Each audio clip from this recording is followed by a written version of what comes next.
Hello there everybody, Bilbo10000 here, bringing you another episode of the Legacy of Kain Soul Reaver. We're here right outside the stone glyph altar, just so that you guys know where we are. Just as proof, we're back here, and there's a reason why we're back here. We're back here because we need to go back outside. You see, there's a collectible that involved me going back through Napraptor's hideout, and that involved doing all of the friggin' parkour, and I don't enjoy that. We need to shoot that target over there, though. And that required us going through that entire segment of the level to do so. However, once we do that, we can climb up here, collect the fragment of health, and never come back here again, which is the best thing I think that's ever going to happen to me. There we go. Now that we have that, we want to head back down here, because we're going to head back to Melchiah's domain. You see, while I am playing this game legitimately because this is one of my favorite games of all time, I have been using a Let's Play or a walkthrough of sorts, just so that I make sure I don't miss any collectibles. I found out that the LP I was using had collectibles that I didn't know existed, not logged into the LP. So effectively, I'm missing a few collectibles, and there's a lot that I have to go and collect right now. The first of which is in here. But in order to collect the collectible, I need to be in this world. I need the power, and I need that Soul Reaver. I need to be able to reappear back down here. Want to appear over here? Want to just quickly stab our sword into this sarcophagus because it's got the Soul Reaver indentation on it. Not sure how people would find that. It's one of those guide game style collectibles. Head down here, open up another door with the Soul Reaver icon, because for some reason opening up a sarcophagus is just, you know, not enough. And once it's open, we'll have access to the first of a new form of power-up. The power-up that we find in here is known as an Eldritch Crystal. With this artifact, your glyph energy capacity is increased. Now, the reason why these artifacts are so well hidden is quite simply because they're for glyphs. And glyphs are hidden for the sake of potentially never being found in a gameplay segment because glyphs and Eldritch energy basically aren't required to complete the game except for the shift glyph. So effectively, it's really weird. But there are 5 of those Eldritch power-ups that we need to find, and we can collect 4 of them over the next few episodes, which is fun. Because trust me, bloody hell, we're going to be collecting all of the glyphs, almost all of the health power-ups and the Eldritch power-ups over the next few episodes, and it's going to be pretty intense. This episode, we're going to be heading back to the Drowned Abbey, because there is an Eldritch power-up outside the Drowned Abbey we need to collect. And then we're going to head inside the Drowned Abbey, because inside the Drowned Abbey is the shrine for the Fire Reaver. The Fire Reaver, for those of you who would not know, basically inflames the Soul Reaver with fire, which is exceptionally useful for helping us collect the Fire Glyph, which is going to be coming straight after we collect the Fire Reaver. But before that, we have to do a really uncomfortable swim in this little lake down here. Those little egg things there, they hatch into those guys, the fish guys from the Abbey, and there is something about them that just really puts me off. Like, it genuinely creeps me out. But down this tunnel we do need to go, because at the end is an Eldritch power-up which we can collect. It is guarded, I believe, by enemies, but the enemies don't actually really attack you, which is interesting, to say the least. Yeah, that one, that's that enemy, he can suck our soul energy up because it's a returned vampire. However, oh my god, they're all here. Oh, get away from me, please. Just stay as far away from me as possible. Oh, I'm not sure why, it's just this area, the underwater eggs and the stuff in the water, it completely freaks me out. Like, I thought that the cathedral level freaked me out because of the spider creatures. No. This entire just segment is horrifying. It doesn't help that we need to swim around here if we want to actually get out of the water. Because we can't actually get up to the boat from where we are, I believe. I think we have to go around through this cave down yonder to be able to get out. And while that's happening, those eggs are hatching, and it's just horrifying. It's horrifying in a nice way, because it's like, wow, this is horrifying, but it's also kind of hilarious. Where do we go? Up here. And we emerge back here in the Tomb of the Sarafan. What I'm going to do is I'm actually going to go back into the material, physical, spiritual realm. Head through here, because obviously we want to go through the gate. And then it's just a goal of heading back along the pathway until we're back out here. Once out here, it's just a case of crossing back across the ship and then heading into the Abbey once more. Because we're going to collect the Fire Reaver now. So, once we're back here, obviously we want to reappear in the physical world, because we have to go back through the closey door. Which always has a cutscene when you go through it, by the way. Head back across here, shoot the door open once more. Like so. And we get this little cutscene of the door shutting behind us again. This time, however, we can actually swim in this location, and it's nice. And it gives us some extra swimming tutorials about how to jump ledges. Or it should. But it... Ah, there we go. Space and C to high jump. That's how you get out of the water. If you're struggling to get out of the water at any point, it took me way too long to figure that out. But we need to head around here for very good reason, because we're going to go back into the lair of these crazy freaking mother truckers that call themselves the Rahabim.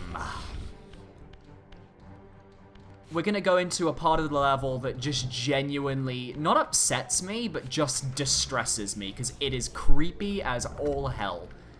It is literally a room lower in the cathedral that is based around... It's basically just eggs. It's all eggs, and it terrifies me. But we need to go in here. Now the excitement... Oh, he's behind us. Hello. And they're hatching. Emerge into here and then head down this pathway and we'll be able to go to where the Fire Reaver is.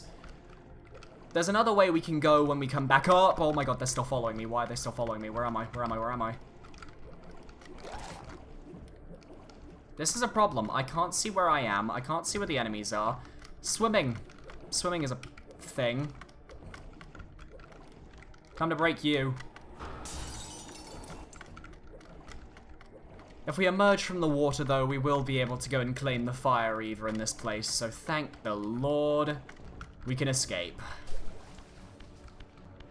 Oh boy. This is a lovely place.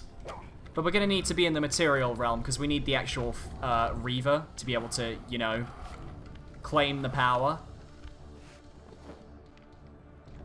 I like to imagine that there's actually a way for us to come back here. No? Is this a healing spot? It is. Okay, that's good. I didn't even realize. Respawn in here. Head across to this fiery torch.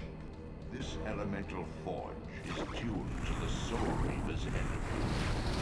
Once baptized in this primordial flame, the blade may be imbued with fire at any future time. Effectively, the Fire Reaver, if you pass the Soul Reaver through any source of flame, it will create the Fire Reaver, and the Fire Reaver is exceptionally good because fire is one of a vampire's big weaknesses, and that means we have an item that can effectively just disable vampires. I'm going to be heading back up into the egg room now, not fun. God, the camera. Ugh. Alright. We want to head through that little place there. We don't want to head back up here. We do not want to head back upstairs. We want to go around until we reach the sunlight area. Look at this place. This is so creepy. I can't be the only one that finds that really insanely creepy. Whatever the case, wrong rate. We want to head through here. And now it gets really, really weird because my first time through here, I didn't realize I was going out a different exit, and I got very lost and very confused. But effectively, this place links up to somewhere very interesting, but we need to get there for it to really be interesting. For now, just know that you're going to be swimming through these tunnels. We then emerge in this room. Now this room, I don't know if it's the you came out through the floor. This isn't the main room we need to link up to. We need to swim upwards a bit, I think. Upwards, and then I think through here. And if we swim through here, we emerge into this ornate-looking room. If we go up here, this is the fun part. Coming up through here, we end up right back at that place, that pit of water right at Raziel's clan's place. Even more interesting, we're not done in the water yet. Although we got to deal with those creepy-ass fish vampires, we have got a lot to do. And not a lot of time to do it. We want to head across here and through this orange tunnel up hither. Head through here and we'll be heading to the Shrine of the Fire Glyph. And that's going to be the last thing we'll get in this episode. So, it's pretty obvious this is a pretty important location. This is actually, I believe, the first location I can remember from when I was younger when playing this game. Like, there are some locations I couldn't remember for the life of me, but this is one of those ones I could. We want to head through this wooden door straight away. We've got a few things we need to sort out before anything else happens. First things first. We're going to head into this room. There might be a few enemies. We just got to kill them. It's only Doomahim, so it's not like they're dangerous, horrifically difficult enemies to beat. However, they have just done that, so I might just, you know, skip ahead a bit. Open the door. Let me just suck up some health. You can only head through this door when you're in the spectral realm because it will shut very quickly in the the physical realm. Head back into the physical realm here, jump down, and then flick this over here. This will open up the iron gate here. And to the opposite side of the room is the actual Fire Glyph Shrine. However, we need the Fire Reaver before we can activate it. And the only way to get the Fire Reaver now is to head down here and find the torch that is hidden down this way.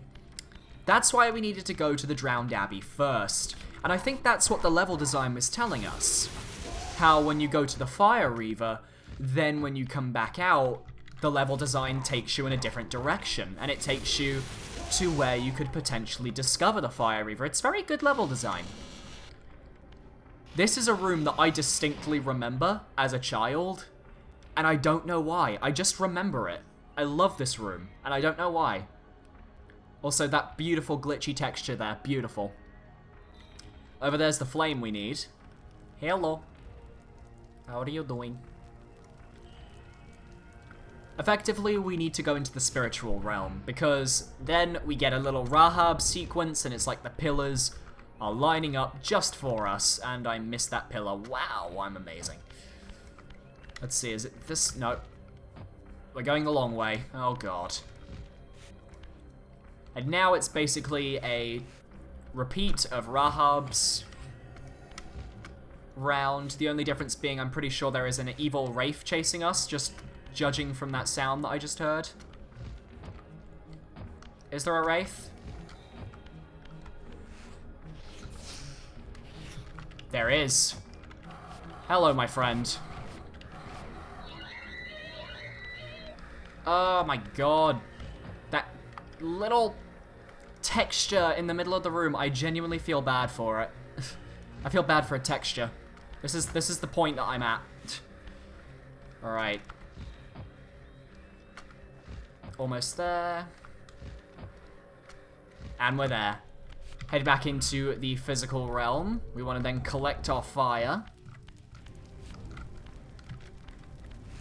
we now have the Fire Reaver imbued in this power, which is very good. Now we can just climb up the wall and head back to the fire shrine and effectively unlock the glyph. It's really not that difficult.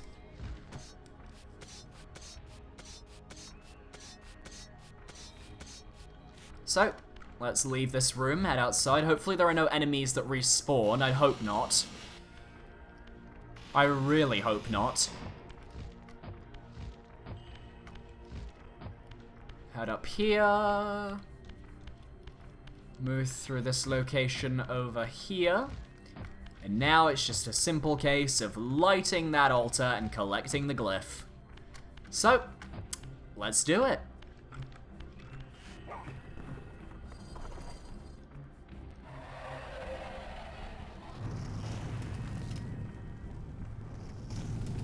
That's pretty badass. Quite like that. And there's the glyph.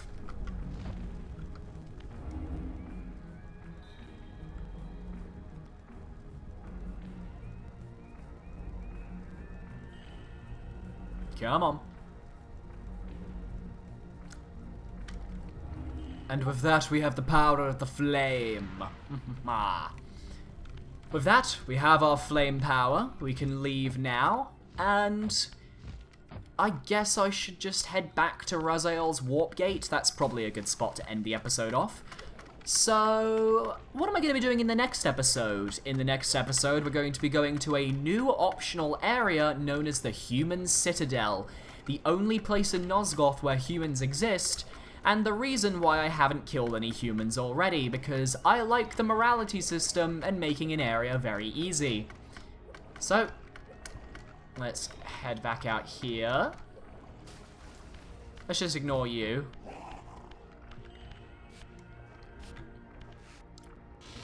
And we're back here, just proof of concept. We're back at Raziel's clan. Also, I believe this. There we go. Haha. Fire Reaver.